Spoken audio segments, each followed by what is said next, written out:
Are you a mother, father, or you are involved in caring for children? If yes, then listen to Ask the Pediatricians every Thursday by 10 a.m. for insightful discussion on popular child health topics such as dangerous child health practices, immunization, infant feeding, developmental milestones, and so much more. You also get to ask questions on these topics and listen to answers to real-life child health issues by a pediatrician. Ask the Pediatricians Foundation is devoted to health education and information of parents and caregivers of children in the community to support you in raising healthy children. Don't miss Ask the Pediatricians with Dr. Gbemi because it's informative, educative, and interactive. Ask the Pediatricians Hour, the program for caring parents.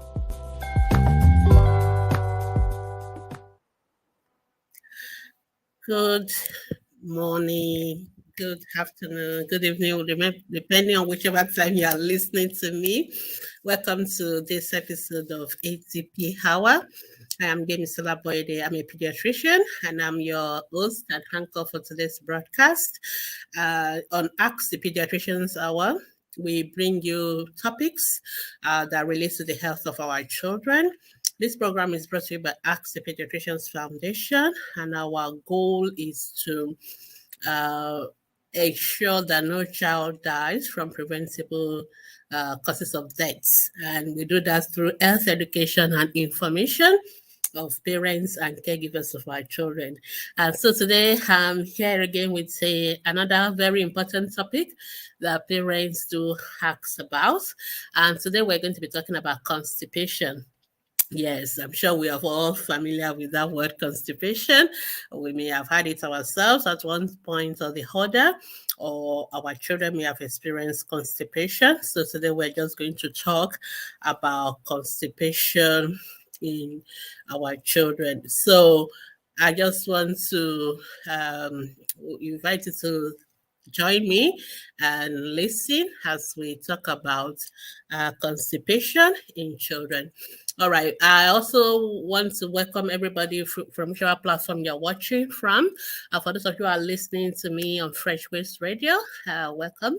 For those who are listening on Ask the Pediatrician podcast, that is Ask Dr. Gbemi podcast, you're welcome as well. And for those who are watching on Facebook, whether the Fresh Waves Radio Facebook page or the Ask the Pediatricians Foundation Facebook page or our YouTube channel, you are all welcome. Thank you so much for joining us and for listening. I want to encourage you to always share this broadcast. You can send the link. You can also share the video to all your friends and families. We want you to be partners with us in promoting health education. We want all parents to be well informed so that we don't suffer the loss of our children from something that we don't have to, something that we can prevent. And you can trust that any information we're bringing to you on Ask the Pediatrician Hour, they are evidence-based information from professionals. So you can always trust the health education that we provide here. And also, if you have any question after the program or during the program, you can always ask your questions by handing over to our Ask the Pediatricians Facebook group. And there you will see the platform where you can post your questions, and our professionals and moderators will be there to provide answers. And if you have any topic you would like us to deal with on this platform, feel free to send us an email at askthepediatricians@gmail.com, or you can send it to Fresh Waves Radio WhatsApp number as well, and we will try and address them in future episodes. So once again, welcome to everyone, and thank you so much for joining us today. All right, so let's go on and start today's broadcast. Today we're talking about constipation. I'm sure we're all familiar with constipation. So we'll start by defining what constipation is, and then we'll talk about what are the reasons why children are predisposed to having constipation. We'll talk about what are the symptoms and what are the signs that you see that help you to know that a child is having constipation. And of course, we'll also talk about the how to manage it. And more importantly, which is one of our focus on this podcast, is how do we prevent our children from having constipation? So those are the broad outlines of what we're going to be talking about today. All right, so let's start with the definition. What is constipation? In simple language, we can just say constipation is passing hard stools infrequently. Okay, so there's a lot of things that come into that definition. So when a child is passing stools infrequently, in other words, what we expect to be the normal frequency of how often children should move their bowel or open their bowels daily. And if that is happening not very frequently, and when they do open the bowel, the stools that they passed out are very hard, then we say the child has constipation. It's very important that we understand that the two have to go together, because sometimes parents think when children don't open their bowel every day, that means that the child is constipated. Not necessarily. So different children have different pattern when it comes to opening their bowels. So some children open their bowels every day. Some even do it more than once a day. But there are also some children that may not open their bowels maybe every other day, or maybe once or twice in a week. And that is their own normal pattern. So it's important to know what is the normal pattern for your child.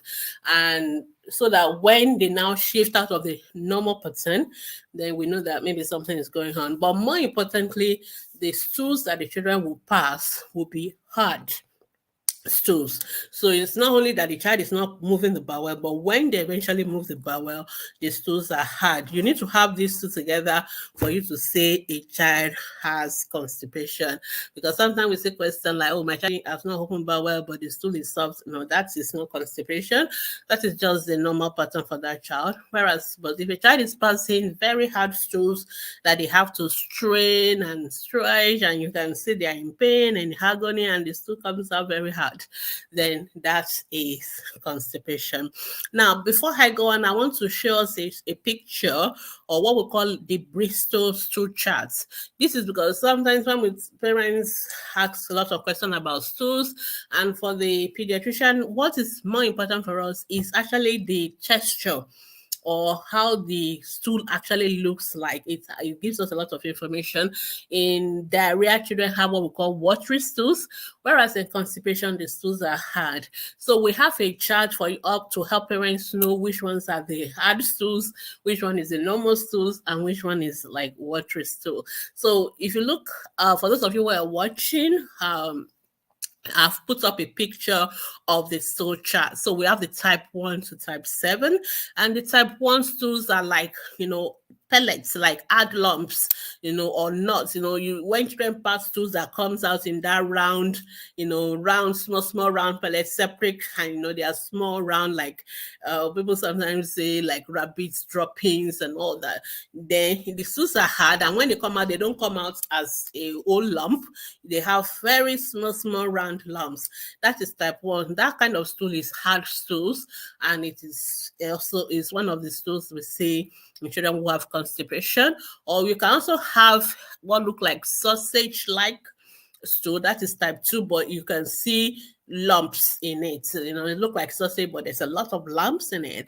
And you can have the type 3 where it looks like a sausage with cracks on the surface, like what you will see when you like the comb, of a corn, when you open a corn right from, remove the layers of the leaves around it, the way it looks like, that is also what we see. Type 4 stool is actually the normal stool, like a long sausage, but it's very smooth, or like a snake, very smooth and soft. So that is the normal stool we really expect in children. So, but the stool 1 to 3 that look like round pellets, or like a sausage with a lot of lumps inside, or like sausage with cracks on it. Those are actually what we see in hard stools. And of course, you can go lower down to see the soft stool. But today I just want to focus on the hard stools. So for us, so I hope the picture help us, so that sometimes when you are describing the stool of the child to the doctor, sometimes it's easier, and sometimes parents don't even know the kind of stool the children pass, especially for the older children, because they pass it and they flush, and so parents are not there. But you can always ask the children to point to the picture, and that will help us to know whether the stools are hard or normal or watery. So sometimes we use this picture to help us. So when children have that constipation, they are passing very hard stool, usually type 1 and type 2, occasional type 3, but usually type 1, type 2, very hard stool, and you see the children straining to pass the stool, and then they may not go to toilet for a week or even more, and that is they are in pain when they're passing the stool, they're straining, and sometimes in the process of trying to pass out the stool, they can even cause like a tear in their anus and bleeding and all that. So that is the picture of a child who has constipation. Now, how does constipation happen? I'm just going to try and describe what happens when we eat, to how the stools are formed, because it's so important for us. I'll try not to bore us with the medical jargons, but it's so important for us to understand the process. So when we eat, so our digestive tract is a long tube that opens at the mouth and ends at the anus. So it's actually a continuous long tube like that. So we start by putting the food in our mouth, then it goes down through the esophagus, and then it goes into our stomach. From that place, even from the mouth, some digestion has started. We start breaking down the food. You start mixing with enzymes, and by the time it gets to the stomach, there's some acid that are being added. So there are a lot of enzymes, or what we call juices, that are produced in the stomach, in the intestine, the small intestine, and their goal is to break down the food into the small pieces that can be absorbed into our blood system, the nutrients that will be absorbed into our system. So when they've absorbed when the food have been broken down or digested, and the nutrients have been absorbed, whatever is left we count as waste products, have to be removed from the body. But the process of digestion and absorption, there's a lot of liquid, what we call enzymes, that are added to that food that we eat, including the water that we drink. So it's a very liquid paste that is formed, and then after the whole process is gone, completed, and the absorption has taken place, then the rest of it, like a sludge, will move down into the large intestine. Of course, our body needs water, so the body is always trying to conserve water. So most of the water that has been mixed with the food, from the enzyme, from the juices, from the one we drink, they have to be reabsorbed. So the large intestine does a lot of reabsorption of the extra water, or the water that are with the residue of digestion and absorption, and then the rest goes into what we call the rectum, which is more like a store, and that is where the stools are stored until we feel the urge to go and pass the stool. Usually when the rectum is getting filled, it's stretched, and that stretching gives us that urge that, okay, you need to go and open the bowel. Open go to the toilet so that you can open the bowel and the stool can be passed out. And that is the end process. So that is actually what happens. Now, a lot of things can happen that will now lead to that stool becoming so hard and more difficult to pass, which is what happens when a child has constipation. What are the things that will predispose a child to constipation first? Okay, the first one is the fact that, like I said, that we need a lot of water, for digestion of the food. Okay, so if your child is not drinking enough water, the the body needs so much water to do all its own processes, so they reabsorb as much water as possible from um, the the the the residue, the digestion, the end product of digestion. So at the end of the day, the stool that will be stored will be so hard. It will be so hard, and that is one reason why children could be constipated, because the body has to take as much water from that stool as possible. Again, another thing is diet. If our children don't eat food that have a lot of what we call fiber, in other words, that will end up making it slower for the food to, for all the food that we eat to go through, and that will cause a lot of slow movements of the whole process of the food being digested and being absorbed. And at the end of the day, by the time it will be getting to the end side where it will be stored, a lot of water, a lot of things have been absorbed. Whereas if it is fiber, it is easier for you to move faster down the line, because fiber, kind of gives some bulk to the products that is being digested, being absorbed, so it's easier for the movement to happen.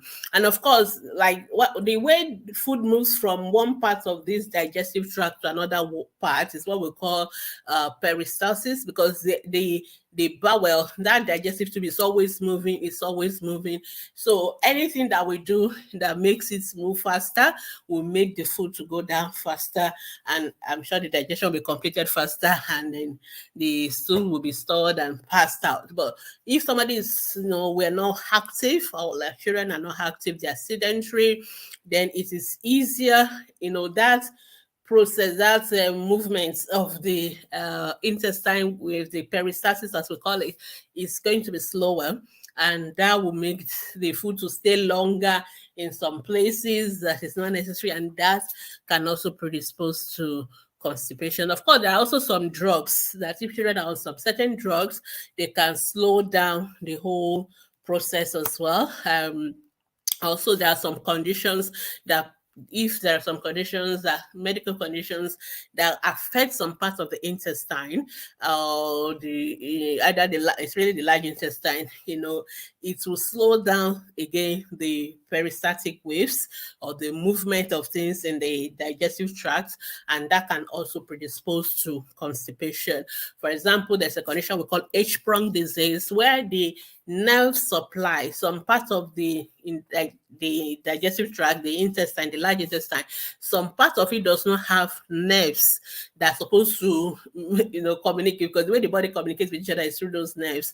And because those ones are not there, there's lack of sensation in that area, there's lack of movement, and that will just kind of balloon out. So children who have such condition tends to have chronic constipation. So if you understand the process going on, how food is moved in, digested, absorbed, and the residue is stored as feces or stools that have to be passed out, then we will understand how constipation can happen, because anything that affects each of that process can predispose the child to constipation. So it's so important for us to understand that. So things like if a child feels the urge to pass stools, and sometimes children are, they're very engrossed with their play or the games they're watching, and they don't want to go to the toilets. At the end of the day, they will, the urge will go away, and then the stool will keep on piling up and piling up. And the longer the rectum stretches, the less the child feels that sensation. And then until the place is too full of stool, and the stool is even now, we can actually feel it in the tummy. And that's really, and then when the child now wants to pass the stool, is because it's now much bulky and very dry and a lot. They have to strain and stretch for it to come out, and that can be very painful. So that is one way constipation can happen. Also, For some children that are still being toilet trained, sometimes we have to get toilet training early enough, but we also don't want it to be too early, and because it can affect the children, so children don't have confidence and then they don't want to go to the toilet, or sometimes children are in school, the toilet is not clean, and they don't want to go to use the toilet in the school, and yet they're in school for 8 hours, so they keep holding it in. That again can predispose them to now having constipation. We've already talked about diets, diet that are deficient in fiber, no fruits, no vegetables, all grain cereals, they can predispose the child also to constipation.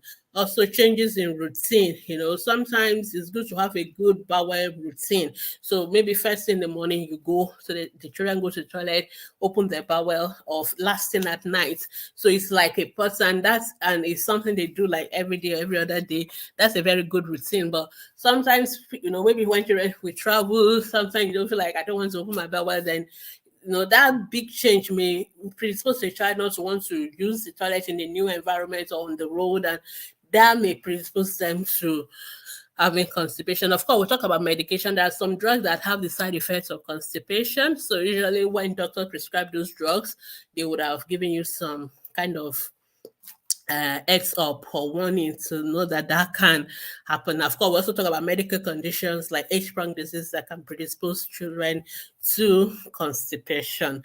All right, now, what are the signs? Let's talk about the symptoms. I guess that is very straightforward. So most of us are aware. The thing is that the child struggles to pass stool, so they feel like they need to go to the toilet. They want to pass the stools, but the stools are so hard, and you see them straining and struggling to pass the stool. So that is the usual presentation of constipation. Eventually, they will pass it, and it's either coming out in pellets or coming out with that lump, one big lump that is so hard and so lumpy as well. So with all those round part of it. So that is one way that children can present. Sometimes some children, in the process of trying to push out this very hard, big stool, they end up causing a tear, and then you can see blood coming out with the stool. So it's not just the stool, but there is also blood coming out, and you can actually see the wound around where the anus opens up. And for children that are predisposed to having things like hemorrhoids or things like prolapse, sometimes in that process of straining and all that, they can actually make the anus or the rectum itself to come out, and you will see it outside. And when the child has passed, and you will see that it's not going back inside. So again, these are some of the symptoms that we can see in a child who may be having constipation. Another common symptom is abdominal pain. In fact, this is one of the commonest cause of abdominal pain in children is constipation. In fact, I always tell parents, whenever I say their child have abdominal pain, the first question you want to ask is that, when last did you move your bowel? When last did you go to the toilet? So, because sometimes when children are having that pain, it's actually stools that they need to pass out. So children who have constipation also tend to have abdominal pain, different from the pain they are having when they are straining to pass the stool. They can even just have abdominal pain. So if your child has abdominal pain, check first that they are not having constipation, because it can also be a reason for the abdominal pain. And sometimes some children can actually have what we call diarrhea on top of the constipation, but it's actually not diarrhea. It's what we call overflow incontinence. In other words, let's get to a point that the rectum is so stretched and there's no space for it to even absorb water or anything. So the new end product that are coming in, they come in liquid. There's little space for any absorption to take place, so they can trickle down as liquid. So that children will now start soiling their pants. So they feel like soiling, and which can be confusing because it looks like it's the child having diarrhea, but the child is actually also struggling to pass stools. So it can have that. And what has happened in that case is the overflow incontinence. And I already mentioned the tear and the blood that can come out when children have constipation. So those are the signs or symptoms of constipation, and it can be very painful. Like I can mention, it can cause rectal prolapse, and it can be so bad that we sometimes have to physically go remove the stools, because the children have what we call fecal impaction, that the stools are so much, like if you do an ultrasound, you will see the whole tummy is full of stools, and it's so hard to bring out. Doctors have to surgically, use their hands to bring it out. So we don't want it to get to that point. So the best thing is to make sure that we don't allow constipation to happen and get it treated as it happens. Now, I know a lot of parents know that, to constipation, okay, that means I should drink a lot of water, I should drink a lot of fruits, I should take vegetables, and the constipation will go away. Unfortunately, once a child is already constipated, that is not going to work. It's not going to do the work. So taking lots of water, taking fruits, they are for prevention. They are not going to deal with the arch stools that's already there in a child who is already constipated. So if a child is already constipated, we need to get those hard stools out first. We need to get it out, and most of the time we have to rely on what we call laxatives. There are medications to kind of soften the stools and kind of, they have different way of working, but basically they kind of make it easier for that stool to come out first. So sometimes the drugs are given through the mouth. There are some that we give through the anus, like a suppository. And sometimes they have to do things like enema, like you put in water and kind of help it flush out. Sometimes doctors have to go in and remove it as well with their hand. So there are different ways, but the most important thing is that those hard stools have to come out first. So if your child is already constipated, you really, really need to see your doctors, and then they can prescribe the laxative. So there are different kind of them. We have what we call like Movicol, different names, different countries. We have things like Laxido, we have things like Lactulose. There are different ones. So there are some that even the pharmacies can just give you, like liquid paraffin, and there are some that doctors have to prescribe. But the most important thing is that once a child is already constipated, we have to get those hard stools out. And sometimes you may be lucky with your own, every over-the-counter kind of laxative, and it goes. Sometimes you have to get to the hospital, and doctors have to deal with it, especially if it's very, very severe and it's more complicated. So such children, especially for children who have medical conditions as well, they definitely need to see the doctor, because the underlying cause of that constipation also has to be dealt with. So for children who have like H-prong disease, which is causing chronic constipation, they will need surgery eventually.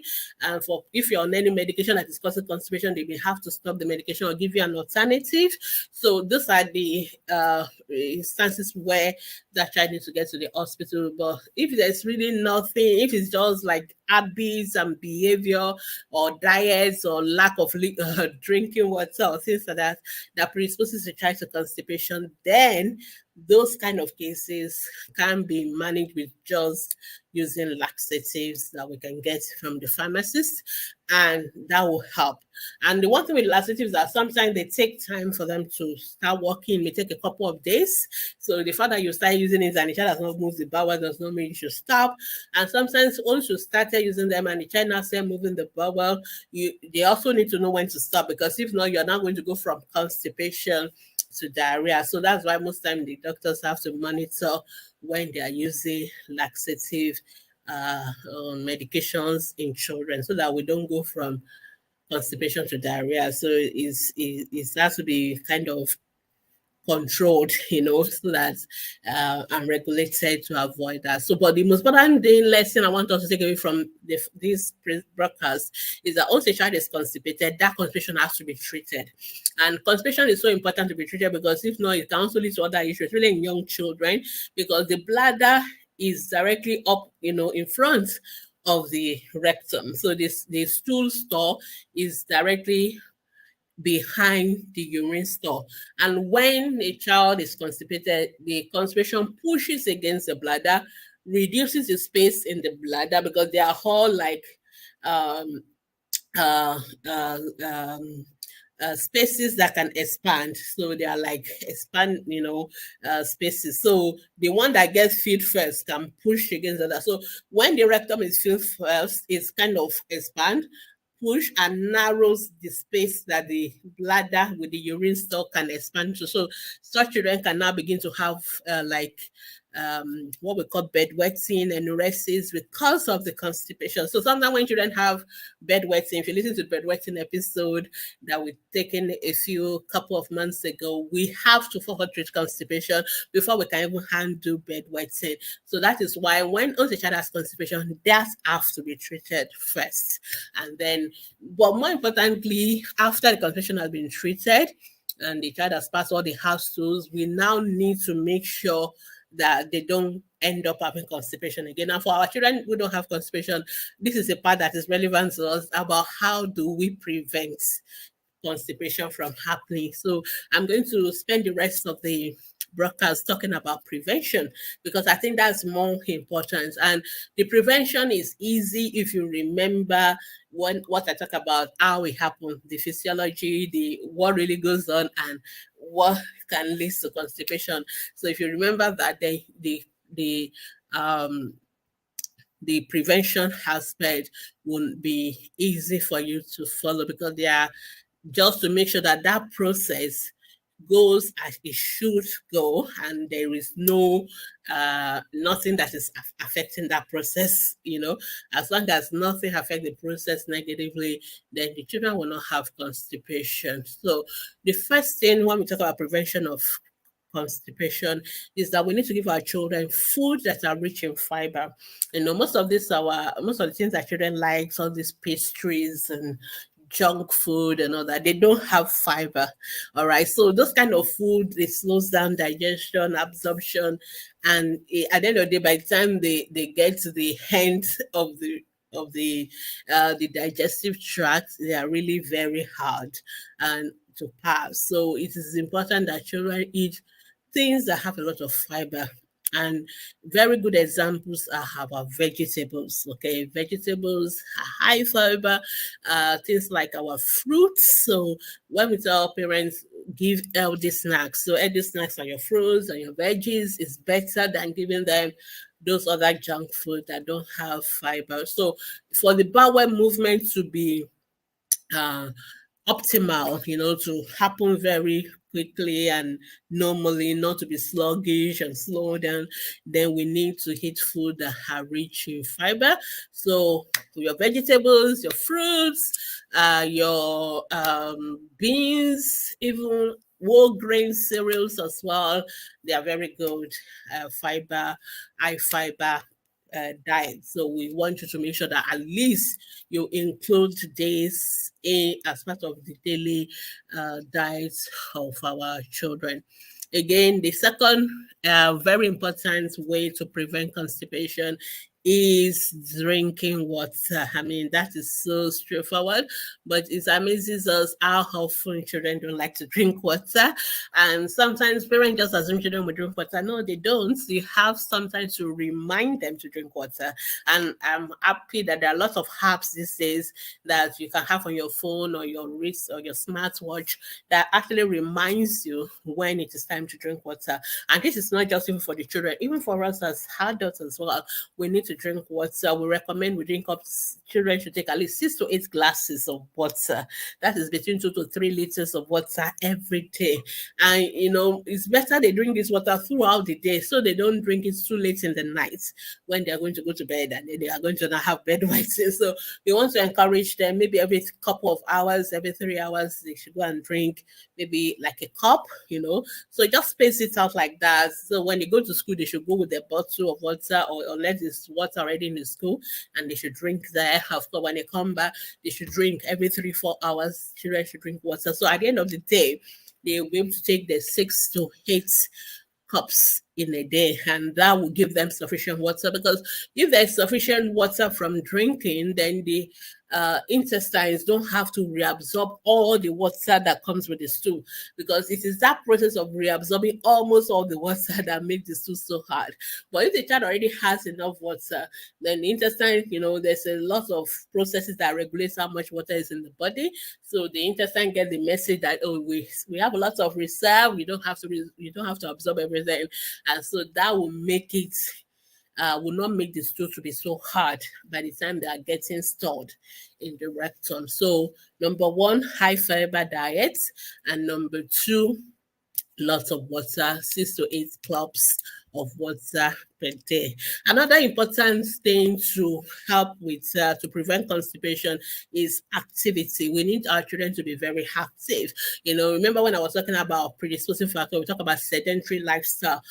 Just like every other part of our body, when we are active, they work faster, the heart beats faster, everything. So all the processes, the metabolic processes, the digest, everything is faster. The waves that moves food from one part of the digestive tract to the other part is moving faster as well. So children should be active.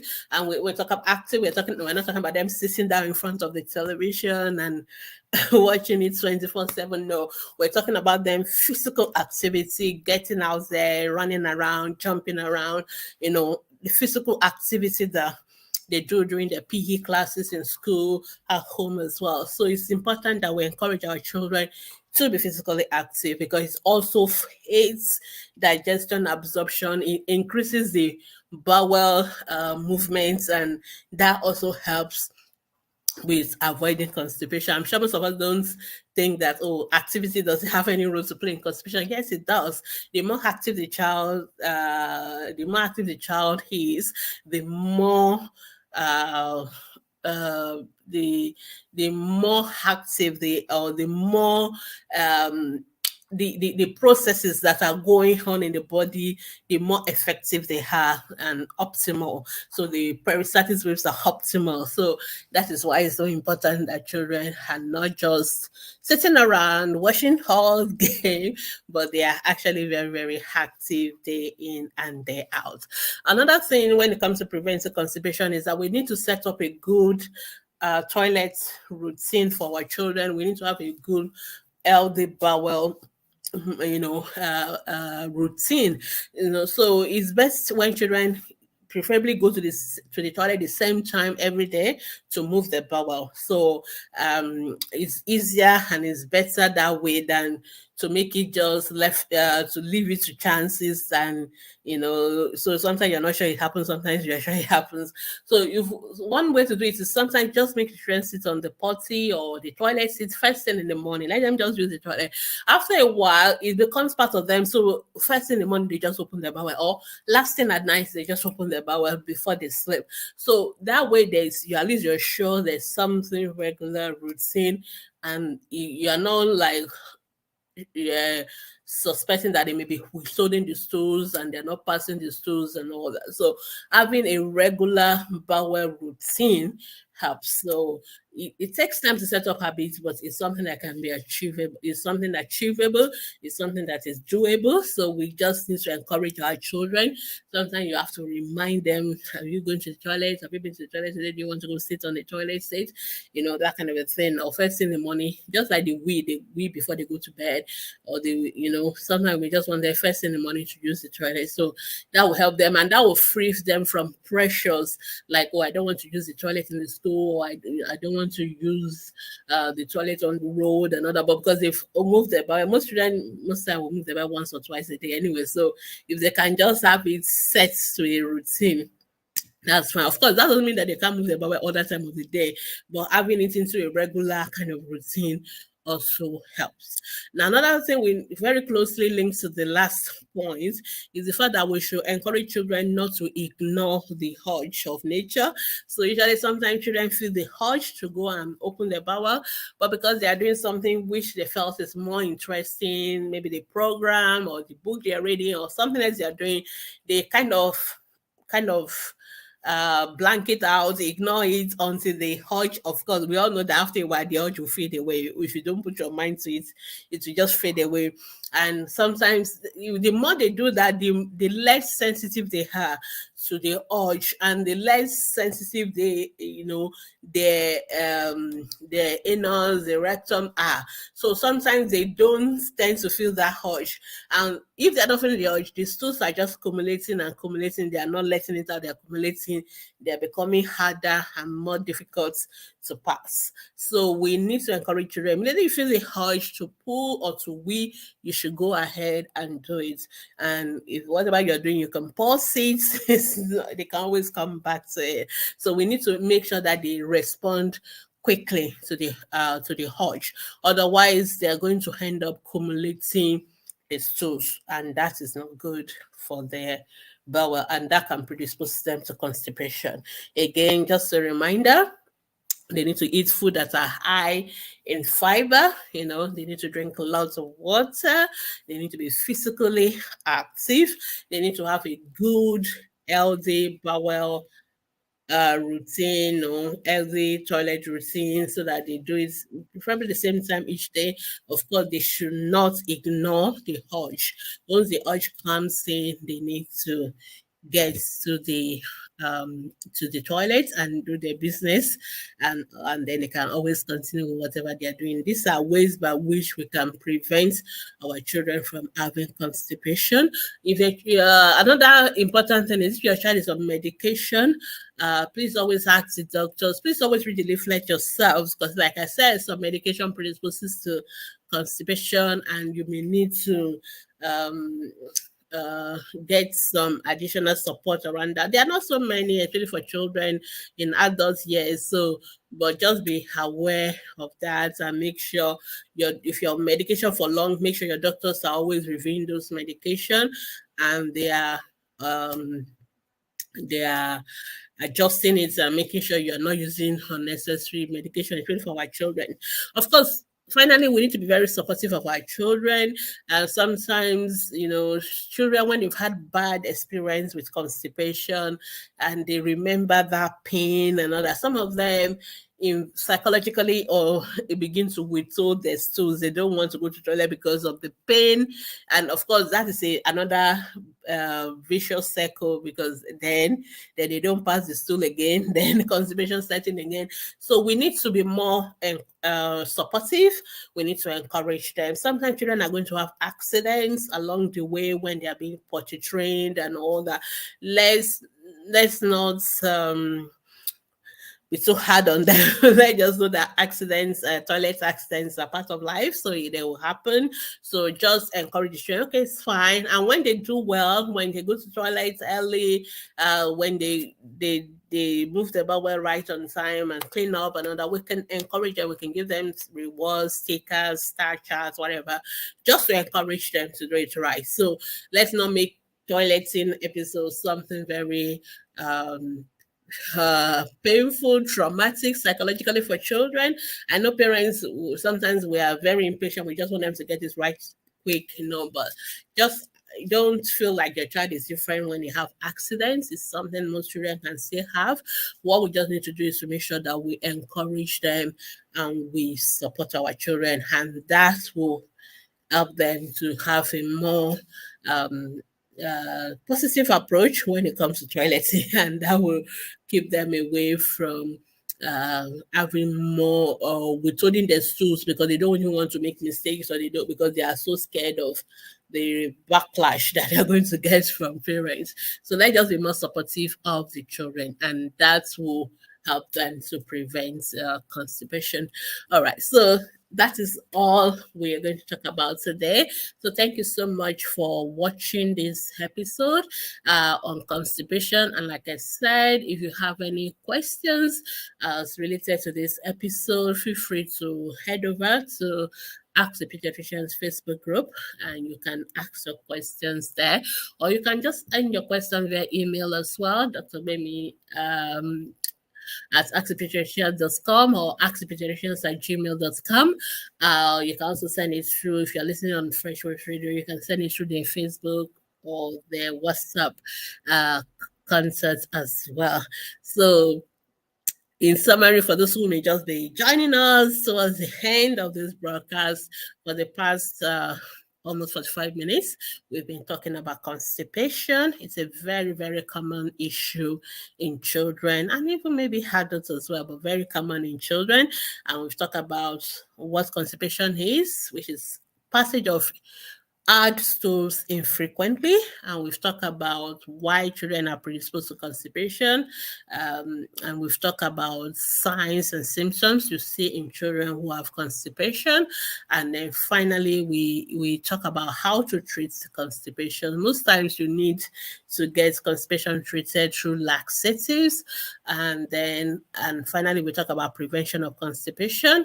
I just need to remind those who have children with chronic constipation, there are some children that the constipation is, you think you are overeat and it's back again. Maybe when the children take the laxative, they are better for a couple of days, and sometimes then it comes back again. And despite that, you're doing all that you should be doing. You're giving water, you're giving fruits, veggies, you're following all these principles we have talked about in terms of prevention, and yet your child still keep having chronic constipation in and out. Those are the kind of cases that are for our specialists to manage. So there are some cases, like I said, could be due to medical conditions. There are some cases that is hard for parents to handle, and we need a specialist to investigate further why the child is having constipation, over and over again. And those are the kind of children that you have to take to see the pediatricians. And then the pediatricians obviously will do their own tests, and they may recommend appropriate treatment. Sometimes some children have to be on laxative like all the time or whenever they need it. Sometimes we just have to resort to that. And sometimes some children may need surgery like in H-prong. So those are the cases that the doctors will be seeing your child for, and be supporting you along the line. But majority of children do not fall into the category of chronic constipation. Majority of our children, all they need to do is to make sure we get our diet right, make sure it's rich in fiber, make sure we drink lots of water, and we as parents, we have to support them with that. Make sure they have good routines, opening of their bowel, not getting so engrossed with their TV programs and stuff that they won't have time to use the toilet. So most children are the ones that all those prevention principles that I've talked about will work for. So they will need like follow-up for a long time by the pediatricians. But those children who really have the chronic type, those are the ones that really, really will be under the care of a pediatrician for so long. All right. So thank you so much, everyone, for listening. Thank you so much for learning with us today. And again, we will see you same time next week when we'll be talking about another fresh episode of on Ask the Pediatrician. Remember that you can watch past episodes on our Facebook pages. You can watch them on our YouTube channel. You can also listen to them on Ask Dr. Gbemi ATP podcast. So you can listen to past episodes on all these platforms. And remember to also share the videos, the podcast links, and invite your friends to be part of this program to learn. And of course, remember that you can also always go to our Facebook groups and ask your questions there from Mondays to Saturdays, 24 hours every day. There are professionals that are available to provide answers to our questions. So thank you so much for listening. And till I see you again next time, it is bye for me. Bye.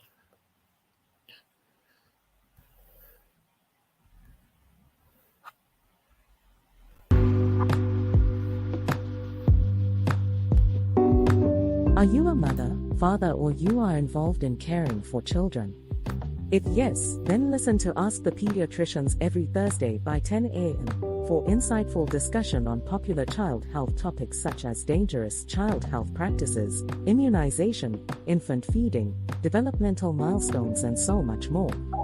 You also get to ask questions on these topics and listen to answers to real-life child health issues by a pediatrician.